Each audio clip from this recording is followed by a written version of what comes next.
that I'm passionate about. And right now on this video, it happens to be my most anticipated reads of 2026. So I understand that this is terrible angle. I understand that the lighting is not great. I understand that I'm shrunk very small on the screen, and I understand that this is my child's room, not my room, and thus you may be confused. However, we're going to talk about my most anticipated reads of 2026. Now, if you've been following me, you know that I personally don't really like to know what books are about. So I thought it would be fun if you and I looked at what these books are about together and we see, is this worth my motherfucking time? So let's get into it. So the first up, we have I Know a Place. And this is, oh, see, I did not know that this was going to also be Rest Stop. Okay, I Know a Place, Rest Stop, and Other Dark Detours. So this is going to be a short story collection. I have not read Rest Stop yet, so I think this is probably a great time for me to pick it up because, okay, so it's expected to publish May 5th, 2026. All right, so let's take a look.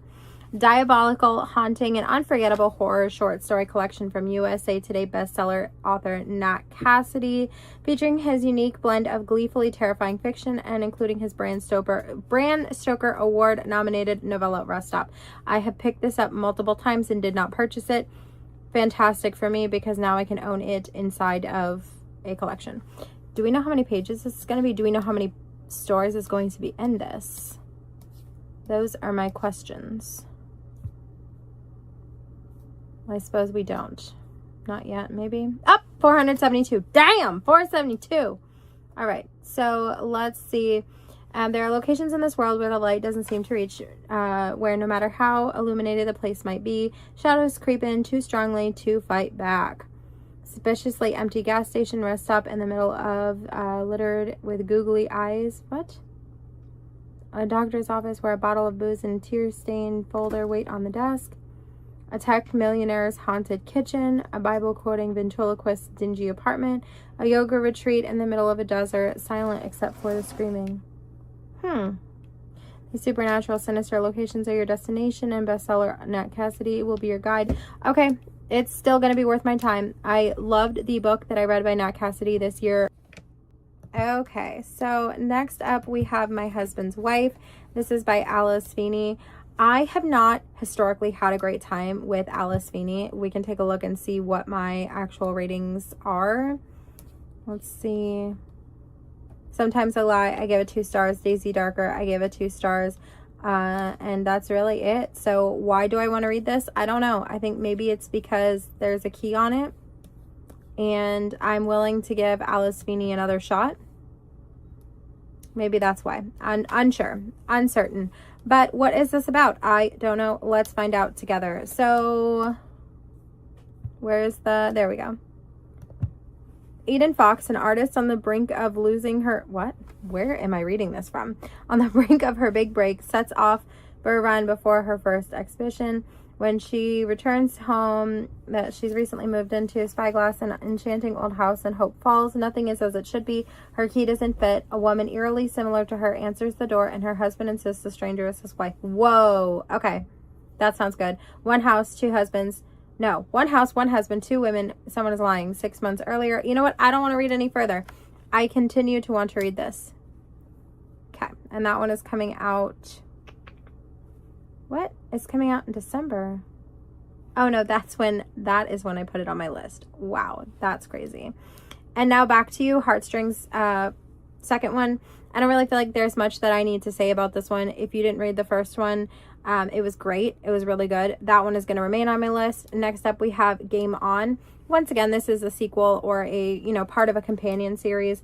Game On by Nevessa Allen. I will be picking this up because I read the first one and the second one. I loved the first one. I liked the second one. I'm hoping to love the first one or the third one. Rights of the Starling. This is the sequel to Shield of Sparrow. Have I read Shield of Sparrow? No. Do I own it? Yes. Are we judging? I'm judging myself a little bit, but I will be picking this up provided I have read it by the time that this comes out. Next up, we have Fever Dream. This is by Elsie Silver. This is Emerald Lake 1. I will probably be picking this up if for no other reason than it's Elsie Silver. I have read everything by Elsie Silver with the exception of the Wild Quartet. I have not read that yet. So I read the first 2 series. I was waiting to start the Wild Quartet to closer to when the last one came out, the purple one, but I did not end up picking any of them up in time because I made myself a fat stack of plans in October and I just didn't get around to it. So anyways, Elsie Silver, I will leave it on my want to read list. Just Friends by Haley Pham. I'm interested to know if this book is good because we already have some pretty early reviews saying it's not, but it has an average of 3.6 stars. I've seen somebody say that it was the best book they ever read. Now, I don't know if they were sucking ass or not, but I've also seen somebody say it was terrible. I don't know. Next up, we have Cherry Baby by Rainbow Rowell. I have not read Slow Dance, which I did pick up earlier this year, so I don't know why this is on my list other than the fact that it's Rainbow Rowell, and with the exception of Slow Dance, I believe I have read everything that she's put out except for, I don't know if I read the sequel to Simon Snow. So I did read Carry On, I did read Attachments, I did read Fangirl, I did read Landline, I did not read Wayward Sons, I did not. Pumpkinheads I did read, I did not read Simon Snow 3, I did not read Slow Dance, but I own it, and I have not read Kindred Spirits. No, I have read Kindred Spirits. So with the exception of the 2 sequels to Simon Snow and Slow Dance, I have in fact read everything that Rainbow Rowell has written. Yep. So I will probably be picking up Cherry Baby. I believe, if I'm not mistaken, I believe that this is, let's see. Yep, it's about cheating, I believe.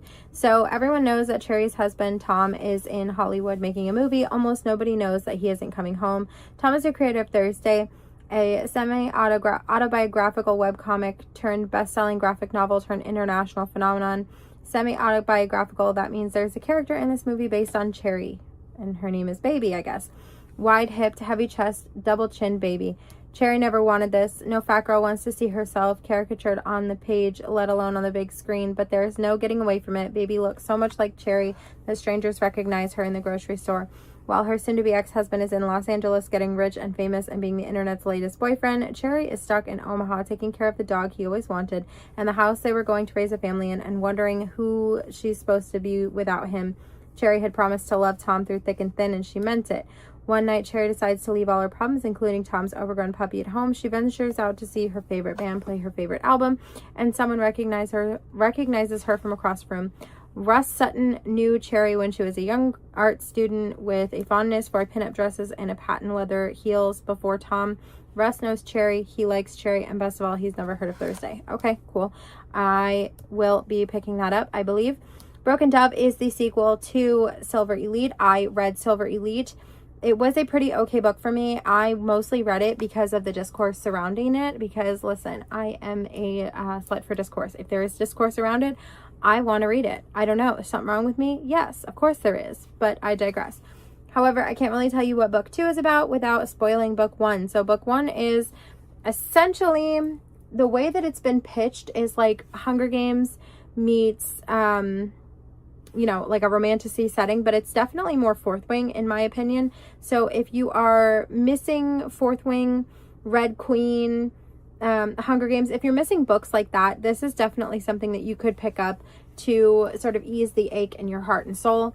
It definitely leans a little too close to home, but whatever, Cleopatra, I don't remember what this is about, but I love mythology kind of books. So all right.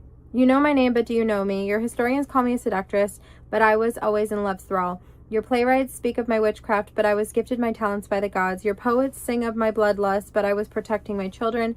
They cannot credit that a mere woman could be powerful, strategic, divinely blessed to rule. Death will silence me no longer. This is not the story of how I died, but how I lived. Okay, 10-4. Roger. I will be picking this up.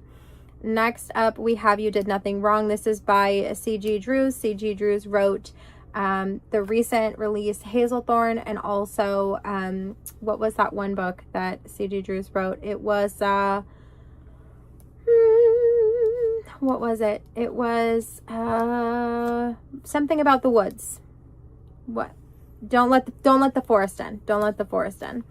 So I read Don't Let the Forest In this year. I liked it pretty okay. Apparently I gave it 4 stars. It feels a little bit like more like a 3-star for me, but whatever, 4 stars is what I gave it. That's what we'll leave it at.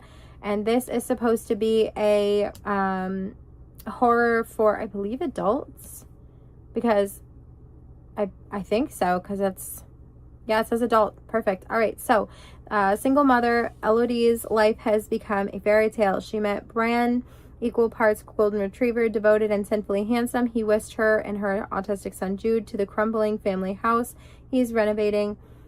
She has a new husband, a new house, and a new baby on the way. Everything is perfect. Then Jude claims he can hear voices in the walls. He says the renovations are hurting the house.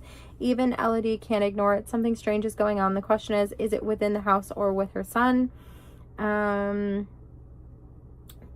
the one secret Elodie has been hiding is revealed, and no one is safe anymore.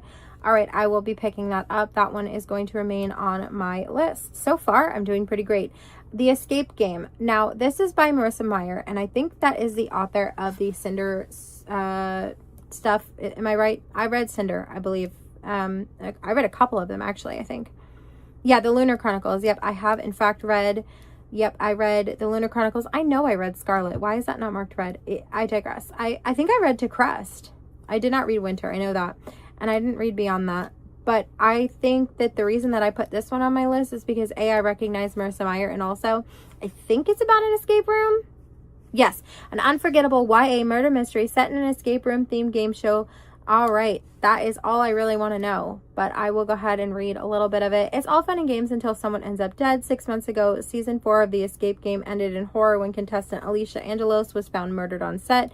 Now, season 5 is underway, and new contestants are ready to put their skills to the test, solving the show's trickiest escape rooms. There's Addie, the cryptographer, Carter, the math whiz, Beck, the wannabe game master, and Sierra Angelos, the girl who got away with her sister's murder. Or so everyone believes. But Sierra is not just here to win, she's here for justice. When the contestants begin uncovering clues that hint at the identity of Alicia's true killer, it becomes clear that the stakes aren't high in this competition, they're deadly. If these teens want to win and survive the game, they must solve the biggest mystery of who killed Alicia Angelos. I will be leaving this on my want to read list for the year. In Her Own League, this is a baseball romance by Liz Tomford. I don't want to know anymore. I want to know nothing more. Okay, it is staying on my list. I will not be taking questions at this time. Next up, we have Half His Age by Jeanette McCurdy. I think this is going to be a very, very polarizing book. This is, if I'm not mistaken, it is about a younger girl. Waldo is ravenous, horny, blunt, naive, wise, impulsive, lonely, angry, forceful, hurting, perceptive, endlessly wanting. And the thing she wants most of all is Mr. Krogi, her creative writing teacher, with the wife and the kid and the mortgage and the bills, with the dead dreams and the atrophied, why can't I read today? Atrophied looks and the growing paunch. She doesn't know why she wants him. Is it his passion, his life experience, the fact that he knows books and films and things that she doesn't? Or is it purer than that? Rooted in their unlikely connection, their kindred spirits, the familiar filter with which they each take in the world around them, or perhaps it's just enough that he sees her when no one else does. I will be reading this. It's like a sort of modern day, like Lolita, but I'm gonna sneeze. But not as bad. Well, I mean, listen, any type of relationship like this is bad, but I think Lolita started when she was like a child. Anyways, the next one that is on this list is Hunt the Villain by Rena Kent. I haven't read the first one, so I can't tell you what the first one is about, but it's a dark romance. It's by Rena Kent. It's staying on my list. Have I ever read a Rena Kent before? No. Do I own 1, 2, 3, 4, 5, 6, 7, 8, 9 of Rena Kent's books? I do. Have I read a single one? No. Will I be taking questions? No. Moving on. The Knave and the Moon. This is the sequel to The Moth and the Knight and the Moth. I haven't read that one. Why is it on my list? Unsure. But I will be picking this up if I have read The Moth and the Knight, or whatever it's called, beforehand. I don't know what it's about. I'm sure someone else does.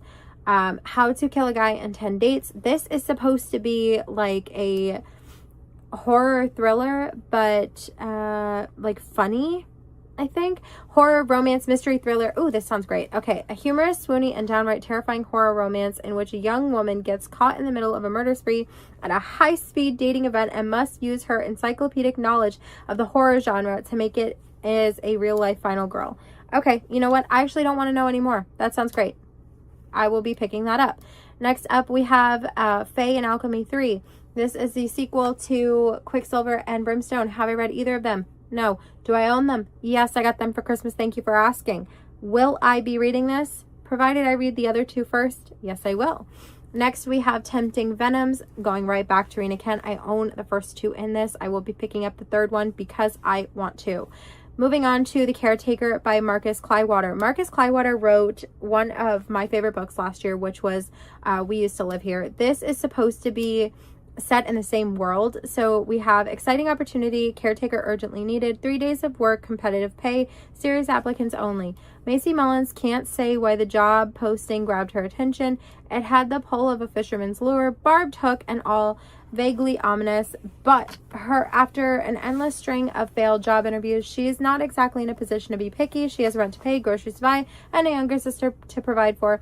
Besides, it's only 3 days work, 3 days cooped up in a stranger's house surrounded by Oregon coast wilderness. What starts as a peculiar side gig soon becomes a waking nightmare. An incomprehensible evil may dwell on this property, and Macy Mullins might just be the only thing standing between it and the rest of humanity. Follow the rights, follow the rights, follow the rights, and then we have Morse code. Okay, we'll be reading that. Thank you. And then next, I'm a little disappointed though because I have the paperback of that We Used to Live Here, and I'm going to end up picking up The Caretaker in hardback. The One Day You Were My Husband by Rosie Walsh. I actually don't remember why I put this on my book, so let's talk about it. Let's see. What is this being pitched as? 2010, Carrie and Johan are madly in love, marry on the beach in Thailand. 5 months into their whirlwind romance, Carrie, a British surgical intern, knows she's being uncharacteristically impulsive, but too happy to care. But as a wedding festivities stretch into the night, armed men swarm the beach and arrest John for crimes unknown. In police custody, Johan refuses to see or speak to Carrie. She never sees him again. 2022. Carrie is settled in English countryside with her husband Robin and their 6-year-old twins.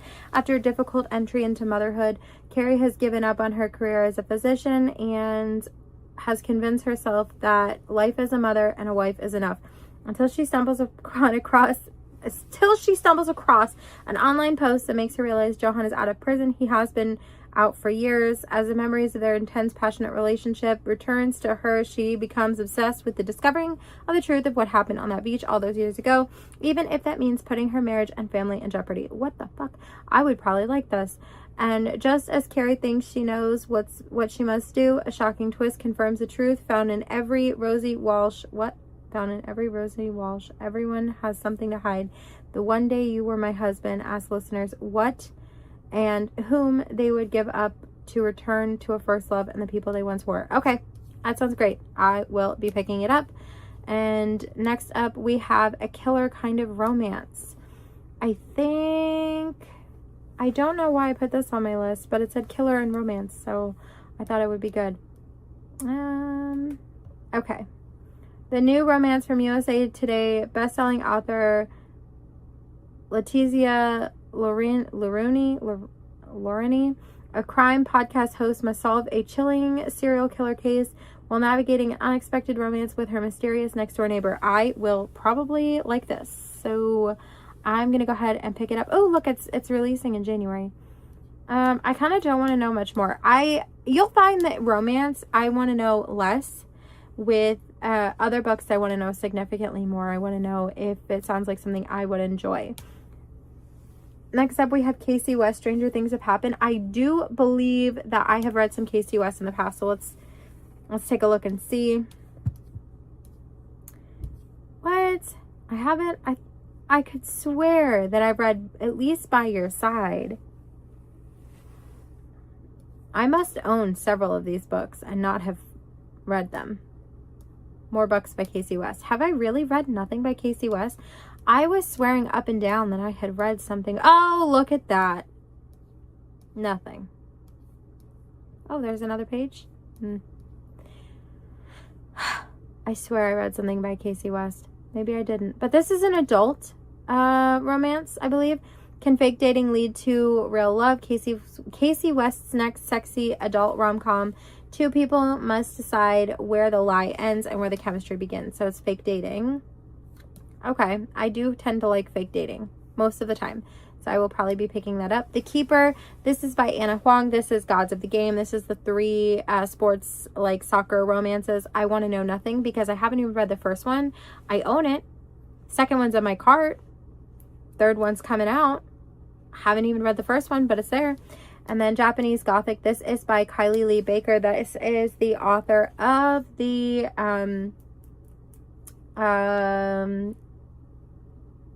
Bat Eater and other names for Korra, I believe. This is going to be a lyrical, wildly inventive horror novel interwoven with Japanese mythology. 2 people living centuries apart. Okay, so I'm going to stop reading. This sounds fantastic. I don't want to know anything else. I don't want to know anything else. Spoiled Milk by Avery Kernan. This is going to be about, oh, it's horror, dark academia, queer, okay. In 1928, Emily Locke's final year at the isolated Brierley School for Girls is derailed when Violet, the school's brightest star and a cunning beauty for whom Emily would do anything for, falls to her death on her 18th birthday. Emily and her buttoned-up rival, Evelyn, are... Why so many damn E-names? Evelyn are for once in agreement. Violet's death was no accident. There's no obvious culprit. The French schoolmistress with whom Violet was getting a little too close. They only need to prove it. Okay, so I probably will enjoy this. I will be picking this up, and our expected publication date for this one is March, so pretty soon. All right, and then the next thing we have is A Darker Shore, Letters from Ketterdam. This is Six of Crows 2.5. I will be picking this up. I will, in fact, be picking this up. I really loved Six of Crows and whatever the second one was, Cursed Kingdom, maybe. Is that right? I loved those two. I loved the first 3 of the Shadow and Bone series. I did not, in fact, love the spinoff with Nikolai. Sorry about it. I really am.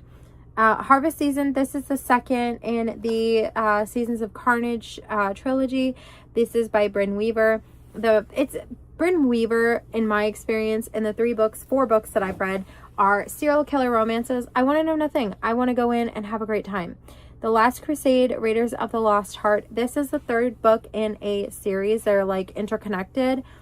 I am like 25% of the way through the first one and have been for over a year, and I have not touched it. Why did it make my list? I don't really know, but it's on my list. So Julian Winters is going to publish First Last Kiss. I don't know why this made it onto my list. Sparks Fly and The Second Chance male rom-com where an unlucky in love event manager realizes the man of honor at the high-profile wedding he's planning for is the same man who broke his heart. Okay, perfect. I want to know nothing else. Thank you. I will, in fact, be reading that. Next up, we have A Box Full of Darkness. I have historically gotten along pretty well with Simone St. James, I believe. This is expected to publish in January. Really? Okay, let's see. I don't know how many books by Simone St. James I've read. Okay, I've read The Sundown Motel, which I liked. The Broken Girls, which I liked. Apparently, I want to read the Book of Cold Cases. I don't know if I own that one, though. But I digress. I want to pick this up. I, like I said, have historically enjoyed Simone St. James. And what is this one about? Let's find out together. Siblings return to the house that they fled 18 years before, called back by the ghost of their long-missing brother and his haunting request to come home. Strange things happen in Fell, New York. A mysterious drowning at the town's roadside motel. The unexplained death of a young girl whose body is left by the railroad tracks. For Violet, Vale, and Dottie Esme, the final straw was their little brother's shocking disappearance, which started as a normal game of hide-and-seek. As their parents grow increasingly distant, the sisters were haunted by visions and frightening events, leading them to leave town and never look back. Violet still sees dead people, spirits who remind her of her sister, the menacing presence that terrorized her for years. Now, after nearly 2 decades, it's time for a homecoming because Ben is back and he's ready to lead them to the answers they've longed for and long feared. Okay, I will be picking this up. I don't know if it'll be in January, but I will in fact be picking this up. Wolfworm. I actually don't know what this is about, but it's by T. Kingfisher, and I think that I like T. Kingfisher. I think I do. So it's horror, it's gothic, it's fantasy, it's historical fiction. Okay. Something darker than the devil stalks the North Carolina woods and will form a new gothic masterpiece from the New York Times bestselling author T. Kingfisher. The year is 1899, and Sonia Wilson is a scientific illustrator about work prospects, without work prospects or hope. When the reclusive Dr. Halder offers her position. Okay, I'm going to stop myself right there. Science-y? I love science in my horror. Yes, please. I will stop and we will read nothing further. All right, Sea of Charms. This is Spell Shop number 3. I have not read the first one. I have not read the second one, but the third one's on my list because I really want to read them. I can't tell you what it's about, though, because I haven't read it. Escape, a novel by Stephen Fishbach. Stephen Fishbach was a contestant on Survivor. It was years ago that Stephen Fishbach went, and then actually he went back. I love Stephen Fishbach on a personal level. I love Survivor. Survivor is one of my favorite reality TV shows of all time. So it's no surprise that I am wanting to read his first novel. I will be picking this up. Apparently, it is about a game show contestant who is eager to get back on TV and a producer who needs to strike gold with the next thing that they produce. I will, in fact, be picking this up. The Braving the Storm by Elliot Rose. This is the second in a series. I haven't read the first one. Don't ask me why it's on my list, okay? Please, thank you. We're going to go ahead and move on to the next one. Bay Area Players, number 1, Just for the Cameras by Megan Quinn. Listen, I fell in love with Megan Quinn's writing this year. I will, in fact, be picking this up. There are no questions at this time. It's Megan Quinn. Thank you. T. Kingfisher, 9 Goblins, A Tale of Low Fantasy and High Mischief. This sounds so fucking fun. It just sounds like a comfy, cozy time. It publishes in January, I believe. I think it's January, right before my birthday. January 20th. Yes, a gift to me. So this is about a goblin war, but I don't know, but I will be reading it. And the tagline is A Tale of Low Fantasy and High Mischief. That sounds like so much fun. It's 160 pages. Probably knock it out in a day. Next up, we have Dove, the Soldiers of Bedlam. I own the first one. Haven't read it. We're not going to talk about it, but I own the first one. And I will be picking up the second one when I read the first one. I don't know what it's about. Their romance. Noticing a theme here. I don't want to know anything. Bad Boy Era, Mountain Men Matchmaker. If you've been following me, you know I fell in love with Amy Dawes' writing this year as well. So I read the entirety of the 3 books, 9-month contract, 7-month itch, 7-year itch, and then honeymoon phase. This is the 4th and I believe final in the Mountain Men Matchmaker series. This one follows the niece, and the niece is the one who is matchmaking all of her uncles, and she's gonna get happily ever after. I read the 3 of those books basically back to back to back between between November and December. I read them like straight through. I really enjoyed them. The 4th Wife, I pre-ordered this one on Amazon because I saw it on the interwebs and it looked good. I don't actually know what this is about. So Hacienda by Isabel Cañas meets Sister Wives in a deliciously chilling, darkly romantic, historical gothic horror with a feminist slant as a young Mormon woman is haunted by a malevolent presence in the decrepit Salt Lake City mansion she shares with her new husband and his other wives. I want to know nothing else. That sounds great. Okay. Next up, we have The Unknown, and this is by Riley Sager. I will read anything Riley Sager publishes, even if the last one sucked, and the last one did suck. Mocha by Monica Kim. I actually don't know very much about this, but I have The Eyes Are the Best Part, and I enjoyed it. So I haven't read it yet. What am I saying? Who am I? Fabulous Bodies by Chuck Tingle. I own Lucky Day, and I've heard good things. Have I read it? No. Is this on my list? Yes, that's fine. You Should Have Been Nicer to My Mom. I don't know what this is about, but I would like to know. Let's find out. Demons clash with inheritance claims as secrets unfold and violence is unleashed over 12 harrowing hours trapped in a house with the worst thing. Family. Thank you. That's all I want to know. This sounds great. And I love like the 80s vibe to the cover. I will be picking that up. And then the final book that I have on my list is The Dorians, and this is by Nick Cutter. I have liked Nick Cutter when I have read Nick Cutter. I believe if I pick this one up, this would be my third Nick Cutter. This is, I read The Troop, I read The Deep, I have not read Little Haven, and I have not read The Handyman Method, nor have I read The Queens, so I guess I haven't read very much by him, but the ones that I've read, I have liked. So I am going to find out what The Dorians is about. On a remote island in the Canadian wilderness, 5 elderly volunteers from different walks of life are given a tantalizing offer to stall their biological clocks. Oh my God! Science and my horror? Or even reverse them, restoring their lost youth. The chance to put death on pause forever. Perhaps a remarkable secret lies in the high-tech harnessing of an ancient and extraordinary biological agent, one with no conscience, yet possessed with a single-minded purpose that has helped it persist for eons, and the will to survive. The dark heart of unbridled human ambition finds its apex in the unholy experiment that now tests the limits of both creator and subject, eclipsing all bounds of morality and sanity. This is coming out May 19th. I have to wait till May 19th. This sounds fucking incredible. Let me know in the comments down below. Do you agree? Let me know in the comments down below, what are your most anticipated of the year? Do we have any of the same ones? Is there something that you're seeing on your list that's not on mine? Let me know all the things in the comments down below. With that, I will let you go. I hope that you have a amazing New Year's, and I will see you very soon with another video. Bye.